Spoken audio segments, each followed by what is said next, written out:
Many of us labeled neurodiverse struggle with anxiety, trauma, and low self-esteem.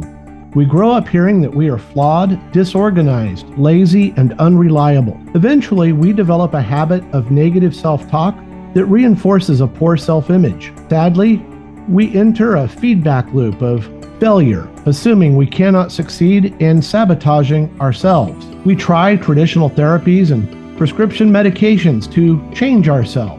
Are there ways to find some inner peace and stop these negative cycles? Welcome to Perspectives on Neurodiversity, a podcast dedicated to challenging myths and assumptions about neurodiverse life. I am your host, Christopher Scott Wyatt, speaking as the Autistic Me. Our guest, Matthew J. Brownstein, is the CEO of Anahat Meditation Group and the Executive Director of the Institute of Interpersonal Hypnotherapy. Matthew founded the International Association of Interpersonal Hypnotherapists and onlinemonastery.com, where he teaches the Anahat Meditation System. He is the author of 5 books, including The Sacred Geometry of Meditation, the Sutras on Healing and Enlightenment, and Interpersonal Hypnotherapy. Matthew is a student and teacher of A Course in Miracles and offers free classes on meditation, hypnotherapy, spiritual growth, and life mastery work through the Institute. He is the founder of the Interpersonal NLP Society, Silent Light Publishers, and IGE Business Networking Groups. When not working on the vision of Anahat Education Group, Matthew enjoys hiking, kayaking, yoga, and meditation from his home in the Adirondack Mountains of Upstate New York. Welcome to the podcast, Matthew. Thank you, Christopher. Pleasure to be here. Let's begin with what it is that you do.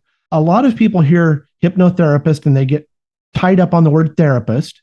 You are not a traditional therapist. I'm not a traditional therapist. My background was in philosophy and religion for my graduate studies, yet I could have gone on the path of psychology. I just honestly wasn't impressed. What I had learned in philosophy and religion showed me that there's a level of wholeness, a state of wholeness that anyone can achieve. I mean, I acknowledge some people have limitations, but I really feel for your audience when you announced what you're all about. I'm all about what you're about, showing people there are alternatives to transforming their lives beyond just the traditional paths. And when we talk about the damage that these labels and the negative self-talk and the self-sabotage create, this is something that you seek to address through your practice and the Institute that you have founded. Absolutely. I feel that when someone puts themselves in the seat of being a diagnostician, they put themselves into a model of filtering, labeling, or judging. So a diagnostic model usually just goes to a label and then to a medication. Even if you get some type of talk therapy, it might support you. Yet I just wanted to know, how do we heal someone? How do we take someone from suffering back into wholeness? How do we shift them from fear into love? How do we take them from misery into inner peace? There are absolutely answers for that. Yet in college, I didn't find that in the traditional psychological or medical models, but the answers are out there if we're just willing to seek and to find them. For the neurodiverse community, trauma seems to come with the experience of trying to improve ourselves. We get traumatized by medical professionals, mental health professionals, educational professionals.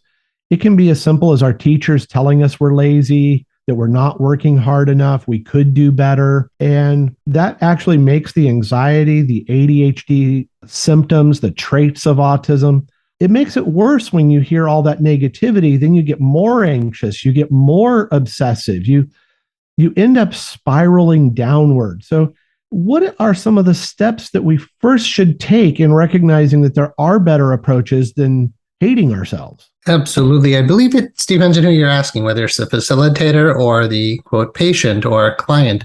On the facilitator side, we need to start with the model of wholeness, where we're moving towards wholeness, where we're not just looking for what is this person's problem, how could I label and diagnose and medicate them, yet rather let me start as the facilitator by being a healed healer, where I found my own personal wholeness, and then let me guide others to that. As far as the one who's looking for the wholeness, if we call that the patient or the client, the major first step that I'm a huge fan of is what I call opening the heart work. That we can just say, okay, based on your current signs and symptoms, you have this or you are this. So if you're diagnosed with ADD, ADHD, OCD, if your mind is very busy and not at peace, I come from the model that the heart is the root of the mind, meaning what your emotional heart feels, your mind tends to talk about, and your conscious mind will do everything to try to make your heart, your emotional self, feel better. When we learn how to deal with our emotions properly and we acknowledge anybody in the neurodiverse community, like anybody else who doesn't use that label, they have emotions, right? But nobody teaches us what to do with our emotions. We just need to honor a human being does have hurt. We have sadness, we have fear, we have anger, we have guilt. If we don't address those emotions and the belief systems that cause those emotions, we will always have a mind which is not at peace. So it's about getting to the root cause and realizing that at the root of somebody who's not at peace, there's a part of them that needs healing and transformation. Opening the heart and embracing that part of us, looking at that, and having the skill sets to transform that really empowers both the facilitator and the one who's asking for help, instead of just putting on that label, that diagnosis, and then, of course, usually medicating. And I hear you about the spiraling down that can happen with that, rather than offering a path to what I want to call liberation, or, true freedom from suffering, which is attainable for virtually anybody. But again, it takes a facilitator who's coming from that space instead of someone who's what you might call an unhealed healer, who's really only judging, labeling, and then prescribing, right? There are solutions out there to clear the emotional blocks so the heart can be at peace, the mind can be quiet, and then supplement that with some nice meditation so that you can really find inner peace and be focused and present and clear. I believe that's available for almost any human being. The Anahat meditation that you teach, how does that approach work? Because for myself, I find my peace outside amongst my garden, my roses, away from all of the electronic devices, the inputs that make me want to immediately respond to them. And I believe meditation and being at that point where you're calm is so essential to well-being. So what is the Anahat system? Yeah, well, it's complicated, yet to keep it as simple as possible. You talked about meditating, going outside, being in the rose garden. You talked about doing. And that's great. There are definitely things we can do, right, that can make us feel better. I see meditation also as a form of just being. So the Anahat Meditation System asks us to just stop and be still. It teaches us just how to position our body, right? Here's how to sit on a meditation cushion or on a chair.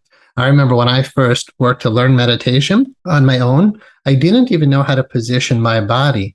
I gave a talk recently about how to be comfortable being alone. And I found myself addressing the idea that people are terrified to just sit still, right? If you're ADD, OCD, all right, you're busy. And if meditation just keeps increasing the busyness by saying, now do this, now do this, now do this, I'm saying practice doing nothing. You discover when you stop and be still that your heart, like I was talking about, is not okay, right? A lot of people are doing everything they can to avoid themselves. The Anahat Meditation System is advanced, but the simple idea of just sit and be still, when you do that, you notice you're not okay inside. And there's going to be a tendency to want to go grab a cigarette, right? Go watch TV. The more we can just learn to sit and breathe, like in Anahat meditation, the most basic component of it is sit still with a straight spine and just be there with your breath. People might say, oh, that's boring. And I know very advanced meditators who have master's and PhD degrees who are wealthy and they're successful, but they'll sit in a Zen center, a Zen monastery, or a yoga ashram, or wherever these people might go. I've met a lot of these people, and they or we will just sit and breathe. It's like, why would you just sit and breathe? In Buddhism, the Buddha became enlightened, and that kind of means he became free from suffering. What did he do? He sat under a tree. He had about 7 years of doing spiritual practice, but the last 6 months before he became self-realized or free from suffering, which is how that story goes, he just for 6 months sat still under a tree. It's remarkable that we have to tell people you can heal yourself if you could just stop and be still. So that's the first step, is really learning to just sit with yourself. How can you approach that in a world today that demands our constant response? I hear the pings of my phone, my email. We are scheduling things like this podcast. And tonight we had a technical glitch that we got around, but that causes me anxiety. This technology is just everywhere. It dominates us. I feel like I'm on call 24/7. How do we separate ourselves from that to find ourselves? Yeah, I recommend 5 minutes morning, 5 minutes evening. Just start the day. Like when you wake up, you realize you're awake, and one of your first thoughts should be, if you're following my advice here, go take 5 minutes and just sit still and be quiet. Start the day with a little bit of meditation. Get better every time you do it. Learn more about it, but just stop and sit and be still. Then in the evening, last thing you do before you're totally exhausted, maybe like 9 or 10 at night when the kids are in bed. Shut the phone, shut the TV. Everybody has 5 minutes in the morning, 5 minutes in the evening. If you can't even do 5 minutes, just do 1 minute, but work to get to 5. Eventually, meditation starts becoming addictive. It's peaceful. It's blissful. It's joyful. You get wisdom and clarity and insight. You discover inside of you is everything you've ever wanted to feel, and you don't have to look outside of yourself for that. So in the modern world, 5 minutes morning, 5 minutes evening is a great recipe. But what happens is, because you're bookmarking your day with meditation and you start to like it so much, you'll be doing more of it. And you realize, I can do a half hour in the morning. I can do a half hour in the evening. So that's the basic recommendation. And then throughout the day, maybe during a lunch break, go outside and do what Buddha did. Sit under a tree just for 5 minutes. Watch your breath. Know you're breathing in, know you're breathing out. It can be as simple as that. Just sit there and think, I'm breathing in, I am breathing out. And you're practicing coming into the present moment. And when you go back to work, you'll be more centered. You'll be more clear. You'll learn how to deal with your own feelings and emotions. Meditation can be quite an advanced topic. But again, the simplicity is just sit and be still. And no matter what, I believe most people can do it 5 minutes morning and 5 minutes evening minimum. And you mentioned that this is actually a fairly complex and spiritual approach to meditation. The people I know who practice yoga, and I don't mean, for clarity, I don't mean the yoga you do at the YMCA, but I mean those people who take the spiritual approach to yoga have said that to truly meditate takes a mentor to teach you. So if listeners are interested in learning more about the meditation, where should they go and how can they find you online? Yeah, my website, one of my websites is onlinemonastery.com. There's over 100 hours of free meditation training there. And then I'm available to a degree to support students, but if you read my bio, people can probably tell I'm extremely busy. However, I have certified teachers who could also help students, but they could email us, they can meet us for support groups.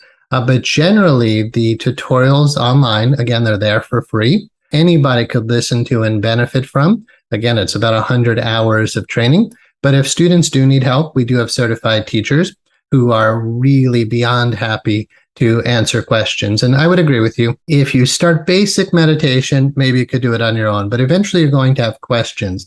And it's really important to seek out a teacher.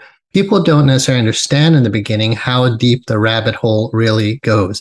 Like if we use the Matrix analogy, people are more caught in an illusion than they think. And how would you know you're caught up in that? If you're suffering, you're caught up in that.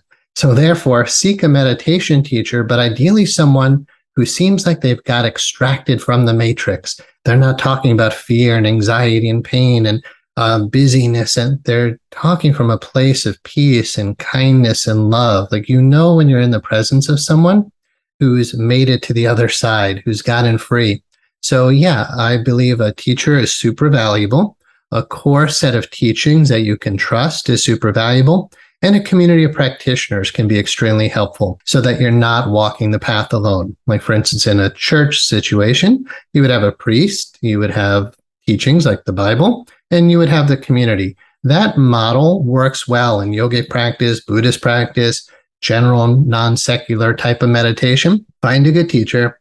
And again, there's people who would teach for free because we just want to help people. So find a good teacher, find a consistent set of teachings that you can trust, and ideally find people you can practice with. And as we move on to some of the other topics that I find interesting in your background, I want to recognize that you just mentioned how busy you are, and yet it is possible through meditation and some of the other topics we'll talk about that you can be busy and still find those moments of inner peace. It doesn't have to be one or the other. You don't have to go live on your own in the country to be at peace, but it truly is a state of mind. Yes. So in yogic practice, and she mentioned yoga, I could answer that from that perspective. There's something called karma yoga. And it essentially is a way of making your work practice a spiritual practice. So in yogic philosophy, or I'll say this even from the Zen tradition, we have meditation practice, we have eating practice, we have walking practice. Everything is meditation, but now I'm practicing sitting. We call that zazen in Zen practice. Now I'm practicing walking. Now I'm practicing eating. It's about being mindful and present.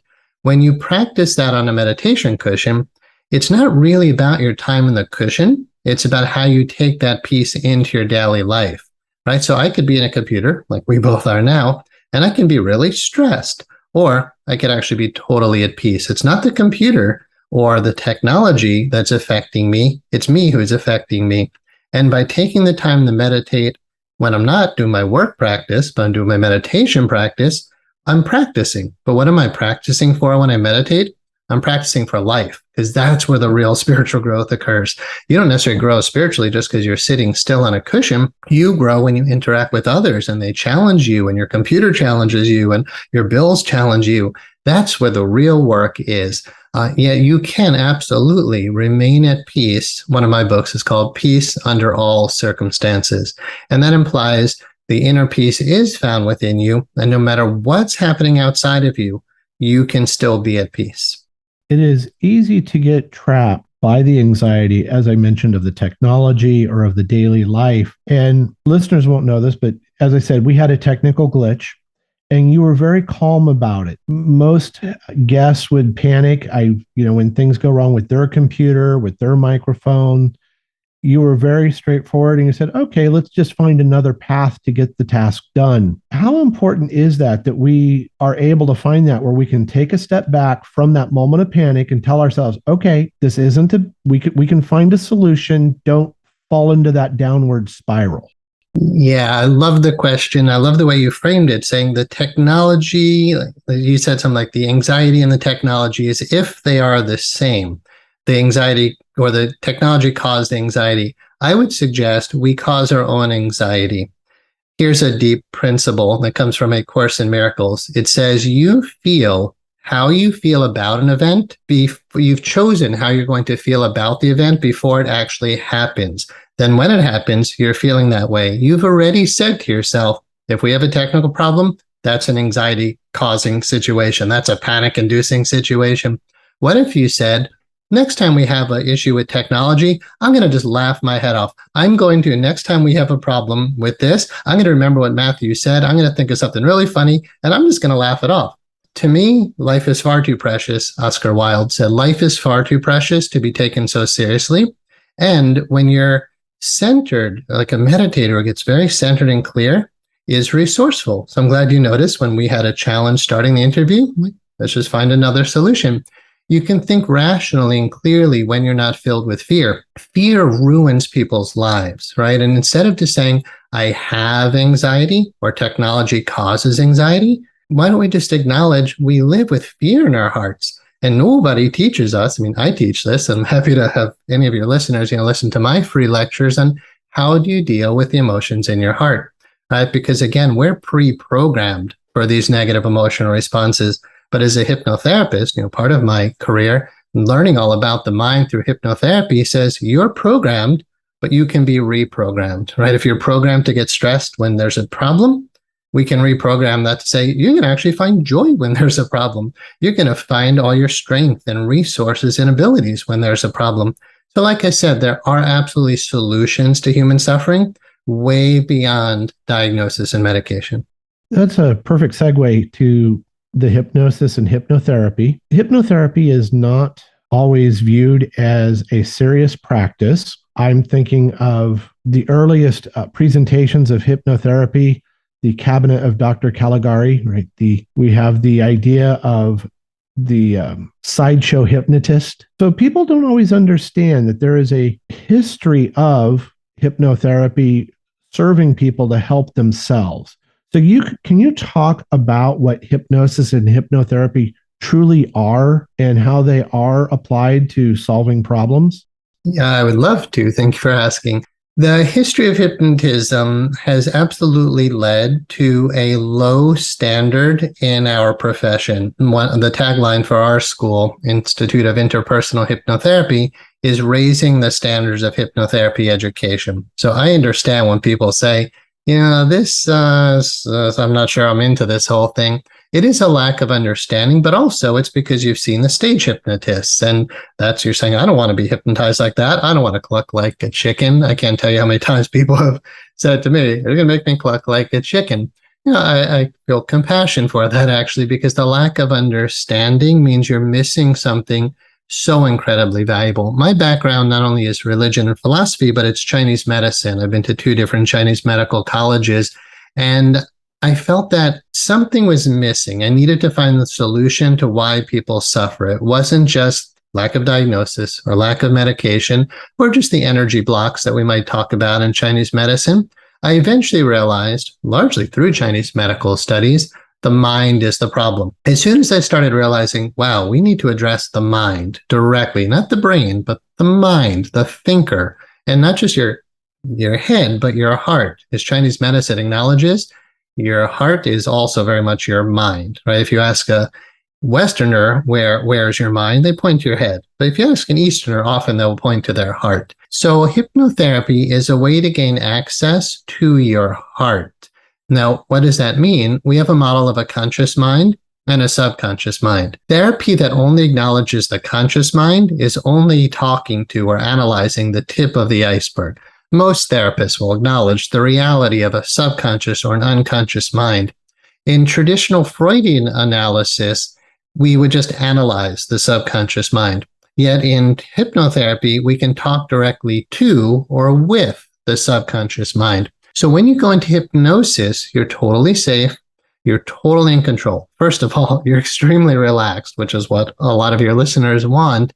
The hypnotic state itself regulates the central nervous system, the autonomic nervous system. When you go that relaxed, your body returns to homeostasis. It returns to balance.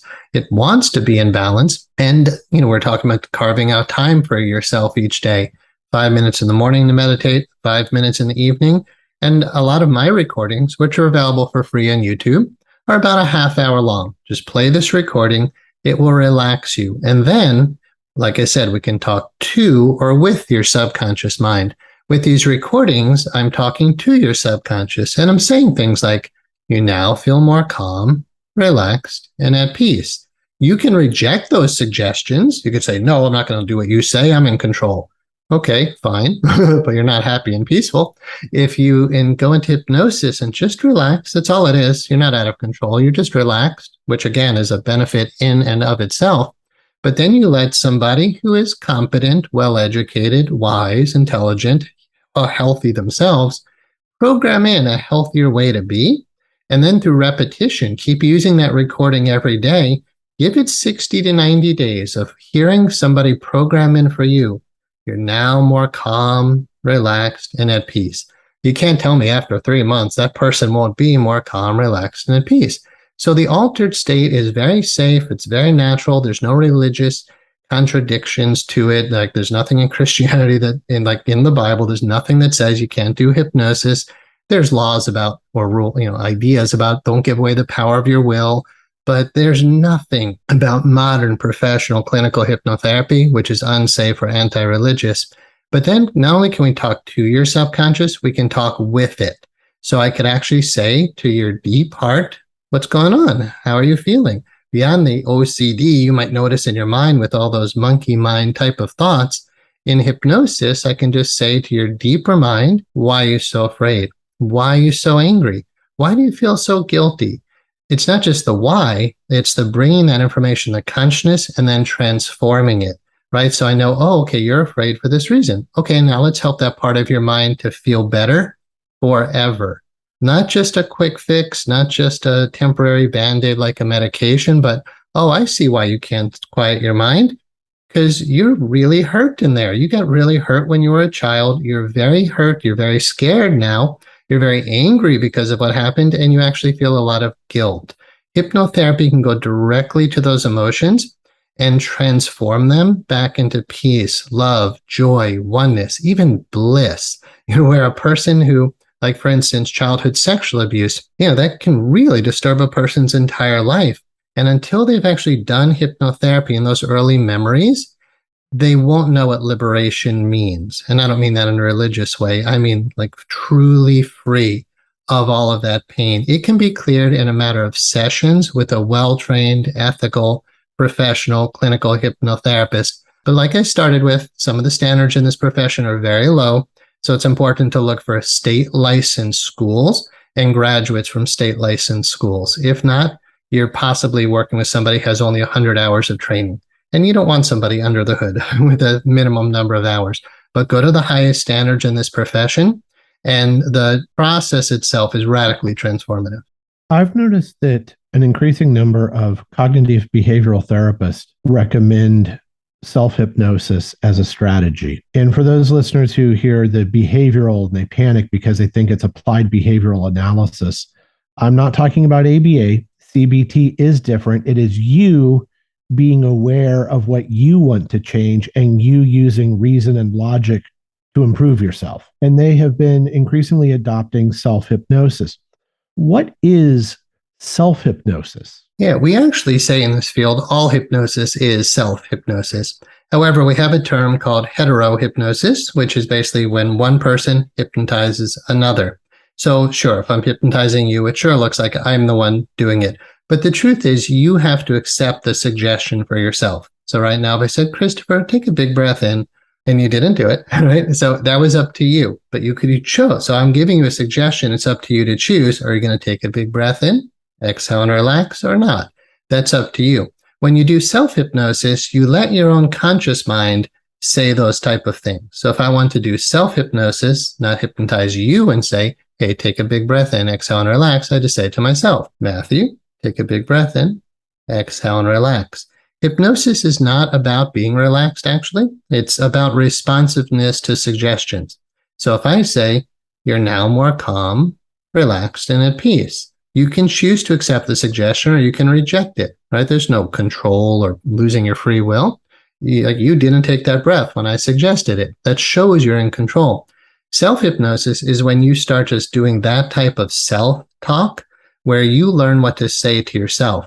So I have a course online, it's 8 hours. It teaches basic self-hypnosis and basic meditation. It's very affordable. I'm not plugging it, but it just popped in my mind that if somebody really wants to learn self-hypnosis and meditation, I have an 8-hour course online that teaches you exactly what to do for yourself to get into the state.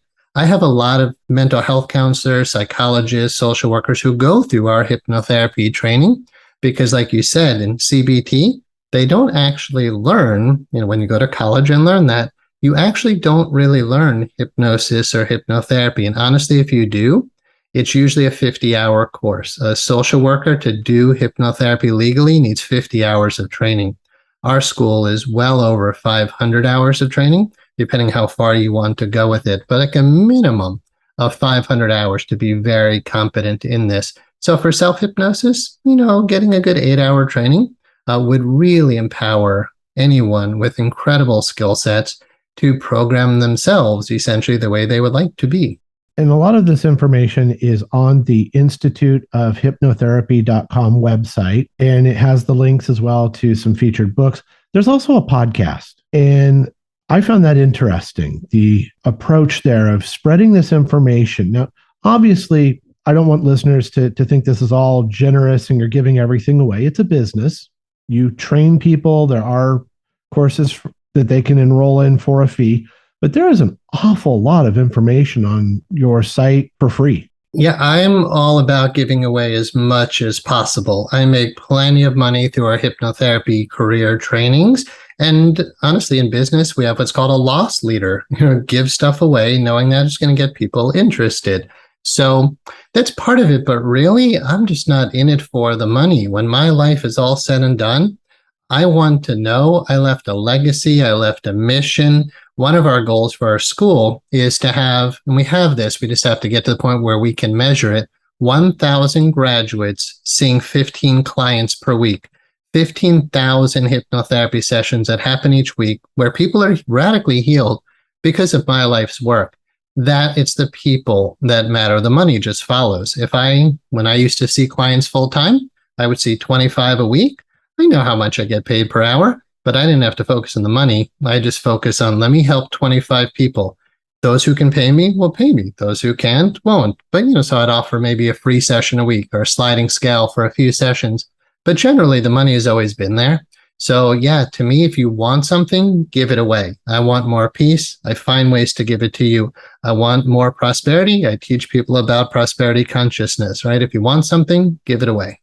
Another aspect of what you teach is neurolinguistic programming. And when I hear NLP, I think of someone using it to get something they want in business. You always see these fictional depictions of NLP where they're taught to use languages and phrases to kind of guide and manipulate. Can you explain how that's a myth and what NLP at its best is or could be? Well, yes, those are myths, although you could use the techniques in that way. Yet, honestly, I was just talking to a psychotherapist today who didn't know what NLP was, and I was really surprised. I mean, a lot of people don't know, but it's a very powerful set of teachings and techniques that can help us to shift our mind to where we want it to be. The founders of NLP, neuro-linguistic programming, were Richard Bandler and John Grinder. They were looking or how can we model human excellence? They looked at the greatest therapists they could find. Milton Erickson, who's a hypnotherapist and medical doctor. Virginia Satir, family systems therapy. Fritz Perls, Gestalt therapy. Alfred Korzybski. All of these people that they studied, they realized they're doing something with their mind, which makes them excellent. And the NLP founders just said, how can we model not just the behavior, but the inner mental structure of somebody who's doing something extremely well? So NLP basically gives us a set of tools and teachings. You could define NLP as a way of thinking that leaves behind a trail of techniques. That way of thinking is largely, how do we duplicate human excellence? And what are the techniques we can design to do so? Once you have those techniques, sure, you could use them to manipulate people, but it's really about your intention. I could take a kitchen knife and I could make you a beautiful salad, or I could take that kitchen knife and do some really horrible things. So it's not the technique or the tool, it's the person who's wielding the tool. If your intention is to bring more peace, healing, love, prosperity, joy, all the good things that we all want, if that's your intention to bring to the world, you'll just use NLP, hypnosis, meditation, all those skill sets will simply be used towards that end. So it's really just what is the intention of the practitioner. Correct me if I'm wrong, but part of the grounding of NLP is our internal language and word choices that we use with ourselves. Mm-hmm. How do we learn to use those right phrases? Like you said, teaching ourselves even through meditation or self-hypnosis that I don't have to enter today feeling anxious. How do we learn that internal language we should be using? Yeah, well, we have to study it. Right? NLP, I offer trainings in the school for basic and master. I am a master practitioner and trainer. And honestly, when I'm thinking about, well, how would someone know how to use those techniques? You would have to go through some kind of NLP training. For instance, in NLP, we have what's called the meta model. It teaches us about what NLP calls violations in healthy communication. For instance, if I say to you, hey, that's really great. There's something missing there, right? That's really great. Meaning the word that didn't actually describe much of anything. In NLP, we call that lack of referential index. They use big fancy words in NLP, but basically we're saying that's not the best way to communicate, right? But until someone trains you in that, where you say, I really like it, then the meta model response to that would be, you really like what, right? So if your spouse said, honey, I don't like when you do that, the first thing you would say is, well, let me just get clear. I hear you saying you don't like when I do that. What do you mean by that? Right? So you don't want to start arguing with somebody about that and you realize, oh, she was talking about something totally different than what I was talking about. So honestly, to get really good at the NLP language patterns, the understanding of how to structure your mind in a healthy way, first, you do need a role model or set of role models for how to structure your mind, right? So NLP is very big on models, right? Modeling behavior. So if you say, okay, Tony Robbins, he's a public speaker. I want to be a good public speaker. Okay, well, what is he doing in his mind? Once we have some sense of where we want to go, then we could absolutely learn the NLP techniques or just get sessions in NLP with somebody who can help us to structure our mind. But yeah, I think like I was saying before about meditation, and you were saying, without a good teacher, you really don't know where you're going. And same with hypnosis and NLP. If you have somebody who's only using this to manipulate people, you don't necessarily have a good guide. But as long as you have somebody who is healthy enough to say, okay, we can use these techniques to get your mind into a state of peace and joy and clarity and high functioning ability, then yes, all the NLP techniques can be utilized to that end. As foster parents and then adoptive parents, we had to go through training in CBIT, PCIT, which is parent-child interaction therapy.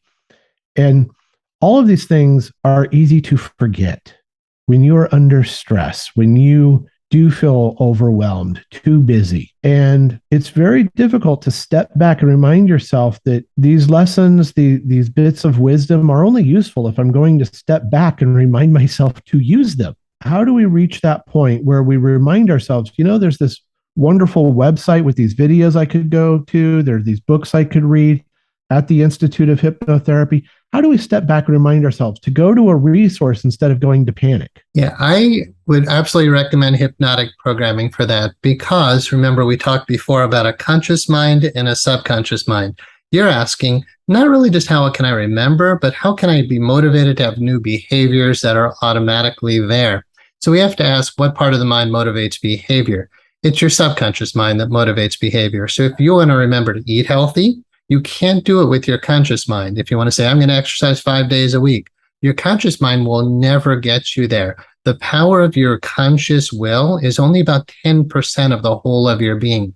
Think of your conscious mind as the tip of the iceberg, and that's the part most of us are familiar with. But the 90% of you is the mass of the iceberg, which is your subconscious mind, right? So the more we understand about this mind and how we can reprogram it, I wouldn't rely on my conscious memory to remember to do something good.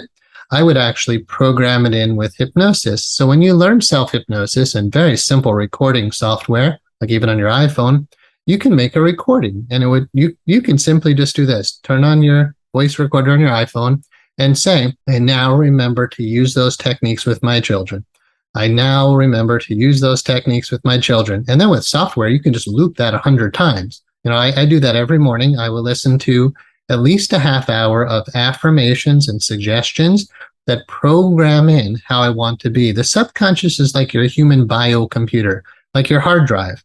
You can't just look at the computer monitor and say, why is this thing not working? Why is this thing always crashing? You've got to go into the hard drive, right? You've got to figure out where's the negative programming, which is below the surface. So anytime somebody would come to a hypnotherapist and say, I can't stop smoking, I can't lose weight, I can't stop eating chocolate, I can't stop doing this thing, or I can't do this thing I want to do, we will always, I can't imagine a hypnotherapist who would do anything but go to the subconscious and start to reprogram it. Like I said, we can talk to it, where we put in new programming, or we can talk with it to figure out why it's doing what it's doing and transforming it. Because sometimes it takes more than just the programming. Sometimes there really are deep-seated memories, negative beliefs, negative emotions that motivate our behaviors, no matter how much repetition of good suggestions you offer. So affirmations and suggestions are not the answer to everything. It'd be nice if it was, but it's not that simple. In deep hypnotherapy, we can touch upon the wounds in the heart, all of that pain, which is motivating negative behaviors, and we can transform and heal that. But to answer your question, again, just simply to sum it up, if you want to make a change to do something really good, but you're not able to remember to do it, get that programming into your deeper inner mind, and it'll happen naturally. As we wind down, I want to, again, remind listeners, you're offering a lot for free. You also do have these professional services. And my reason for having you on this episode of Perspectives on Neurodiversity is that we hear a lot from therapists, a lot from doctors. I've interviewed plenty of people who will tell you, here are the medications to consider, here's the therapy to consider. And I want people to know that not every solution is right for every person. And this is one that we don't talk enough about, which is alternatives to our Western, let's go get medicated approach to mental and physical health. And the other thing is we tend to separate physical and mental health, which I personally think is a big mistake. I don't think you can separate your thoughts from your physical well-being. Why do we separate this artificially in our Western tradition of here's the mind, here's the body, and we don't always think about this holistic approach that might be appropriate for not just some people, but it might be appropriate for a lot of people who don't realize it. Yeah, I hear you now. So where are the origins of this mind-body split in the Western model? It comes from Cartesian philosophy, the philosophies of René Descartes, and the models from Newtonian physics. In those days, which was not that long ago, they started saying the universe is a machine and it operates under mechanical laws. And so your body is just one of those machines. But then they started saying, but there's a ghost in the machine, right? There's this mind. What is this mind thing? Well, it's not the machine. Okay, so it's different from the machine. That is not the most modern way of thinking at all. So I'm glad you brought up the idea of, you said alternatives. There are times when people need Western medicine, where they need Western psychiatry and psychology, where they need to be medicated. I have colleagues who teach everything that I teach, basically, who have said things like, Matthew, I finally got my daughter back after we found the right medication for her.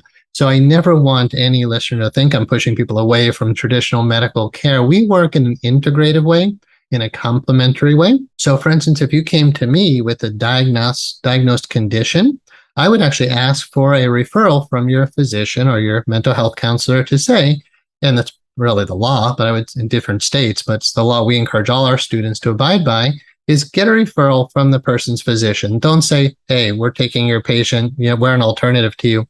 We work in a complementary, very professional way based on HIPAA standards, right? So if a doctor has a patient who's on medication for, let's say, ADHD, I would say to that patient, okay, get a referral from your physician, respectfully, professionally doing the right thing, to say, is it safe to work with a hypnotherapist? So anyway, the split to the mind-body, that's in a lot of those models. In the quote alternative or complementary models, we usually don't have that split, because I pull mostly from Eastern traditions, which don't have that split. And when we acknowledge the body, mind, emotional being is just one whole or one continuum, it's a different model. It's a model based on wholeness instead of illness. It's not moving away from illness, it's moving towards wholeness, because you're talking about a split of not just body and mind, but we have people whose minds are just quite fractured and split. The idea is to bring all of that back to wholeness, where you really are one in body, mind, soul, spirit, however you want to divide it up. But again, it's just having that model and knowing that we can move towards that rather than just away from sickness.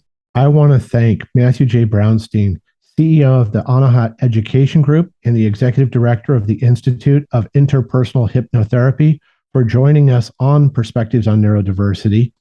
I learned a lot. I look forward to learning more as I explore your website. Again, onlinemonastery.com and instituteofhypnotherapy.com. I'll include all of those links in the show notes. Thank you so much, Matthew, for spending time with us. Thank you, Christopher. It's my pleasure, and I certainly hope what we did tonight helps even one of your listeners. I hope you have enjoyed this episode of Perspectives on Neurodiversity. Remember to subscribe to the podcast, and please leave a review if you found the discussion useful. Don't forget to read the Autistic Me blog and follow my posts on social media. Look for Autistic Me as one word on Twitter, Facebook, and LinkedIn. Links to the Autistic Me on social media are included in the show notes. I am Christopher Scott Wyatt, speaking as the Autistic Me. Thank you for listening.